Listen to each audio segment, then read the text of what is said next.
This story is fictional and made for entertainment purposes only. রাতের অন্ধকার নামলেই বেলদা রাজবাড়ির চারপাশটা অদ্ভুতভাবে নিস্তব্ধ হয়ে যায়। লোকেরা বলে এখানে নাকি কেউ তোমার নাম, তোমার ভয়েস নকল করে ডাকে। পাশ দিয়ে যাওয়া মানুষেরা প্রথমে ভাবত হয়তো বাতাসের শব্দ, কিন্তু বাতাস তো কারো নাম ধরে ডাকে না। একদম স্পষ্ট একটা ভয়ঙ্কর গভীর কণ্ঠ, এই শোনো। স্থানীয়রা এই শব্দকে বলে বেলডা হুইসপার, কারণ শব্দটা এত কাছে এসে শোনায় যেন ছায়ার ভেতর কেউ দাঁড়িয়ে আছে, তোমাকে চেনে আর তোমার নাম উচ্চারণ করতে পারে। অনেকে বলে এই রাজবাড়িতে একসময় এক দারোয়ান রাতে টহল দিত। একদিন হঠাৎ তাকে ডাক দেয় তারই মৃত বন্ধুর কণ্ঠ, কাম হিয়ার। সে সাড়া দেয়নি, তাই বেঁচে যায়। কিন্তু সেই রাতের পর থেকে আর কখনো রাতের শিফটে কাজ নেয়নি।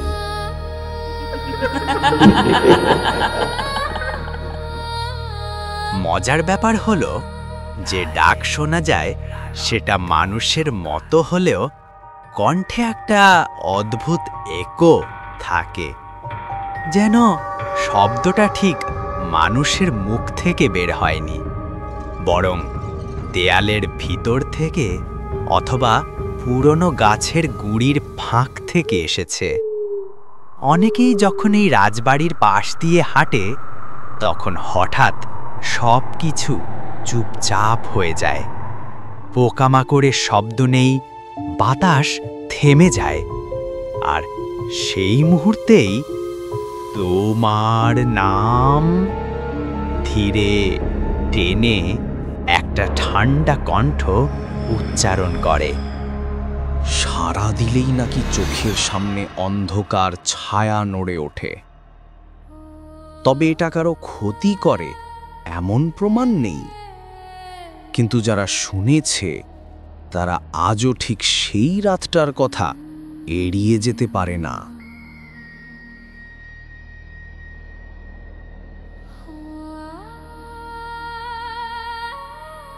একজন স্থানীয় শিক্ষক বলেন তিনি একবার রাতে বাড়ি ফিরছিলেন।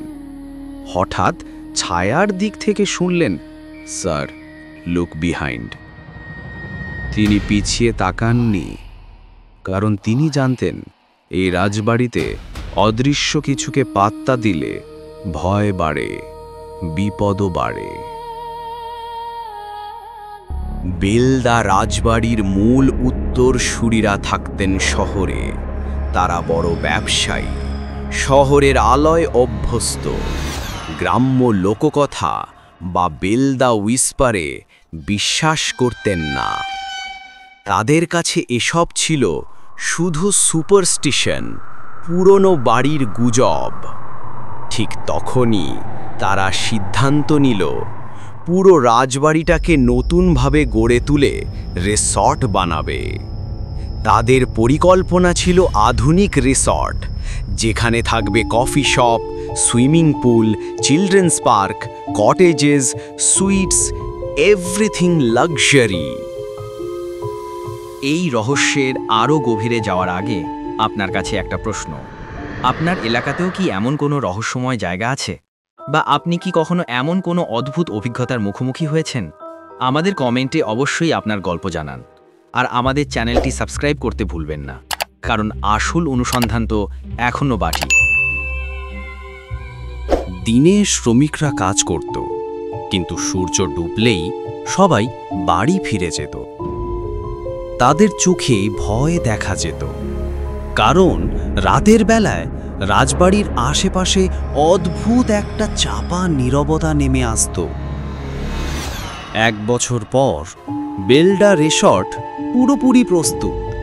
শুরুতে ব্যবসা জমে ওঠে, পর্যটকরা আসে, রাত কাটায়, মজা করে। সব কিছুই পারফেক্ট মনে হচ্ছিল। কিন্তু একদিন উত্তরসূরি নিরাময় একটি অদ্ভুত স্বপ্ন দেখে। স্বপ্নে তাকে সতর্ক করা হয়, পুরনো গাছগুলো কেটো না, ওগুলো আমাদের, ওগুলো বাঁচলে তোমরা বাঁচবে। স্বপ্নটা এত বাস্তব ছিল যে নিরাময় ঘুম ভেঙে উঠে ঠান্ডা ঘামে ভিজে যায়। কিন্তু লোভ মানুষকে অন্ধ করে দেয়। নিরাময় কিছু ওঝা তান্ত্রিকদের ডাকে আর সেই স্বপ্নের কথা বলে। তান্ত্রিকদের কাজ তারা করে টাকা নিয়ে চলে যায়। নিরাময় দ্রুত নতুন অবকাঠামো বানাতে চাইল, আর সেই জন্যেই শত বছরের পুরনো গাছগুলো কাটার অনুমতি দিল। গাছগুলো যখন কাটতে শুরু হলো, তখন থেকেই অদ্ভুত দুর্ঘটনা ঘটতে থাকে। গাছ কাটার শ্রমিকরা রাতে ঘুমাতে গেলে একই ভয়ঙ্কর স্বপ্ন দেখতে শুরু করে। Why did you cut our home? We are watching you. কেউ কারো কাছে প্রথমে বলেনি, কিন্তু ধীরে ধীরে তাদের মধ্যে আতঙ্ক ছড়িয়ে পড়ে। গাছ কাটা বন্ধ হয়নি, সেসব জায়গায় হোটেল ও বিল্ডিং উঠে গেল। রিসর্টের কেয়ারটেকার ছিল একজন মধ্যবয়সী মানুষ, খুবই শান্ত, কাজে দক্ষ। কিন্তু এক রাতে সে নিখোঁজ হয়ে যায়। পরদিন ভোরে পরিষ্কার করার লোকেরা তাকে খুঁজে পায় রিসোর্টের পুকুরের পাশে, কোমর পর্যন্ত কাদার মধ্যে গেঁথে আছে, বাকি শরীর উপরে আছে, চোখ বন্ধ, নিথর, অচেতন অবস্থায়। তাকে হাসপাতালে নেওয়া হয়। চিকিৎসার পর জ্ঞান ফিরলেও সে একটাও শব্দ বলেনি। চোখে ছিল ভয়ের ছাপ, যেন কিছু তার পেছনে দাঁড়িয়ে আছে। এরপর সুযোগ পেয়ে সে হাসপাতাল থেকে পালিয়ে যায়, আর কখনো ফিরে আসে না।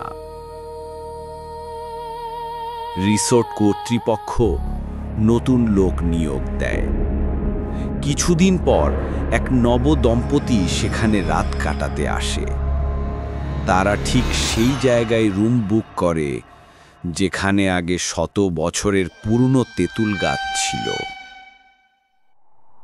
রাতেই তারা কেমন যেন অস্বস্তি বোধ করে, কিন্তু ভাবল এটা হয়তো নতুন জায়গায় থাকার অস্বস্তি। পরদিন সকালে পরিষ্কার করার লোকেরা ডাকাডাকি করেও কোনো সাড়া পায় না। দরজা ভাঙতে বাধ্য হয়। দরজা ভাঙতেই দেখা যায় রুমটা এলোমেলো, বিছানার পাশের টেবিল উল্টে গেছে, দেয়ালে আর তাদের শরীরে আঁচড়ের দাগ, আর দুজন মানুষ অচেতন হয়ে পড়ে আছে। তাদের হাসপাতালে নিয়ে যাওয়া হয়। চেতন ফেরার পর তারাও কিছু না বলে চুপচাপ রিসর্ট ছেড়ে চলে যায়। এমন ঘটনা একবার দুবার হয়নি। কয়েকজন অতিথি রাত কাটিয়ে সকালে চলে গেছে, চোখে আতঙ্কের ছাপ, কথা বলতে চাইছে না, শরীর কাঁপছে। তবে আশ্চর্য ব্যাপার, আগের মতো ভয়ঙ্কর নাম ধরে ডাকা আর শোনা যায় না। তার বদলে আসে অন্য কিছু। রাত গভীর হলে রিসর্টের বাগানে ছায়া নড়াচড়া করে। শিশুদের পার্কে দোলনা নিজের থেকেই দুলে ওঠে। পুকুরের জল থেকে শোনা যায় ফিসফিস শব্দ। You took our trees. You took our silence. অনেকে বলে এখানে ইংরেজি ভূতের বসবাস আছে। বড় এক মাওলানা সাহেবকে ডাকা হয়। তিনি আসেন। পুরো রিসোর্ট ঘুরে রাতে থাকতে চাইলেন। সে তার কিছু ছাত্রদের নিয়ে রাতে সেখানে ছিলেন। পরের দিন সকালে মাওলানা জানান, এখানে একটি জিনের পরিবার আছে। তারা পুরনো গাছগুলোতে থাকত। তাদের বাচ্চারা রাতে দুষ্টুমি করে মানুষদের নাম ধরে ডাকতো, তবে তারা কারো ক্ষতি করত না, শুধু ভয় দেখাতো। গাছগুলো কাটার পর তারা রেগে যায়, আর সেই জিনের বাচ্চাগুলো রাতে কিছু মানুষকে ভয় দেখায়। তবে আগের কেয়ারটেকার তাদের অস্তিত্বকে বিশ্বাস না করায় তারা তাকে পুকুরে কাদার নিচে দাঁড় করিয়ে রাখে আর তাদের সম্পর্কে বলতে নিষেধ করে। নবদম্পতিরা নাপাক অবস্থায় তাদের চলাচলের জায়গায় বসলে তারা ক্ষিপ্ত হয়ে তাদের ভয় দেখায় আর সেখান থেকে চলে যেতে বলে।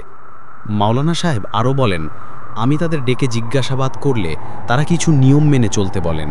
তারা আপনার আমার কাছে কিছু চায় না, শুধু রাতে এখানে বাহিরের কেউ যেন প্রবেশ না করে বা না থাকে, তাহলেই তারা কাউকে বিরক্ত করবে না।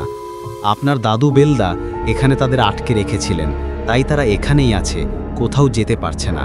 প্রাচীনতন্ত্রের মাধ্যমে তাদের আটকে রাখা হয়েছে। এই বলে মাওলানা কিছু নিয়ম শিখিয়ে দিলেন নিরাময়কে। বেলদা রাজবাড়ির এই রহস্য আজও অমীমাংসিত। এটা কি কোনো রেজিডুয়াল এনার্জি, নাকি মানুষের ভয়ের জন্ম দেওয়া অডিবল হ্যালুসিনেশন? কেউই নিশ্চিত নয়। কিন্তু একটা জিনিস সবাই মানে, যদি রাতের বেলা তোমাকে কেউ নাম ধরে ডাকে, সাড়া দিও না, কারণ অদৃশ্য জগৎ কখনো কখনো আমাদের ভয়কে বুঝে ফেলে, আর সেই ভয়েই তারা বেঁচে থাকে। This story is fictional and created only for entertainment. No real events or supernatural claims are promoted. ধীরে ধীরে রাত থাকা নিষিদ্ধ ঘোষণা করা হয়। রিসর্টের নামও পরিবর্তন করা হয়, যাতে আগের ইতিহাসের ছাপ না থাকে। তবুও স্থানীয়রা বলে, রাত নামলেই সেখানে এখনো অদ্ভুত কিছু ঘটে। কে জানে, পুরনো গাছগুলোর ছায়ার নিচে যারা ছিল তারা হয়তো এখনো খুঁজে ফিরছে তাদের হারানো জায়গা, তাদের বাড়ি আর তাদের নীরব প্রতিশোধ। ঘটনাটি স্থানীয় একজন বৃদ্ধ কৃষকের মুখ থেকে শোনা। আপনাদের কাছে ভৌতিক কোনো ঘটনা থাকলে আমাদের জানাবেন। আমরা আপনার ঘটনা সবার সাথে শেয়ার করতে আগ্রহী।